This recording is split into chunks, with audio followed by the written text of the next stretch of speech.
الماتش الاولاني اللي معانا مانشستر يونايتد هيسافر مع اموريم يروحوا مدينه برنتفورد عشان يقابلوا النحل اللي عندهم 4 نقط، وفي نفس الوقت يونايتد عنده 7 نقط، يعني الفوز يخليهم زي بعض. اللي برنتفورد النحل قدم مباراتين كويسين بعد هجرة اللعيبه منهم، حتى المدير الفني زي ما اتفقنا قبل كده قلت اتكلمنا على توماس فرانك اللي راح توتنهام، ما زال بيحاولوا يستعيدوا توازن، وفي جابوا تشيد من الدوري الالماني. هنشوف اليونايتد المفروض بعد الاداء اللي بيعمله بعد الفوز على تشيلسي دفعه كبيره جدا جدا بالنسبه لاموريم، وموضوع طرد كاسيميرو مش مؤثر قوي لانه هيحط مانويل اوجارتي، وعوده ميسون ماونت للتشكيله هتعمل برضو الفرايتي اللي هو بيحبه. هنشوف بالنسبه للماتش ده مازال اموريم وقال انا مش هغير خطتي ابدا ابدا، وهي دي اللي بلعب بيها 3-4-3. ماتيوس كوني عودته كانت مهمه جدا مع بويمو، ده بالنسبه لخط الهجوم قدام. اعتقد انه هيفضل انه يلعب بشيشكو تاني ويبتدي يحصل الهارموني اللي مهم جدا جدا بالنسبه لروبن اموريم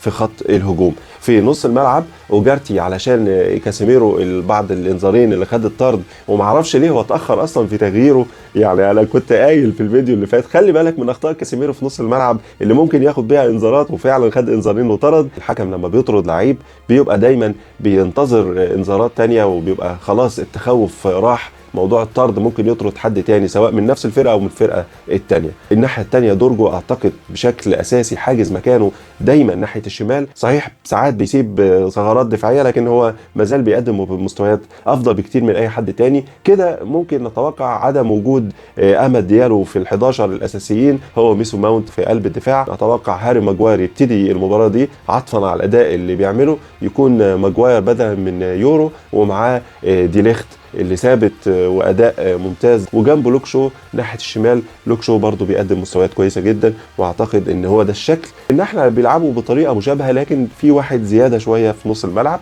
3 برضه في قلب الدفاع، لكن 3-5-2 ممكن انهم يضايقوا اموريم خاصه انهم على ارضهم.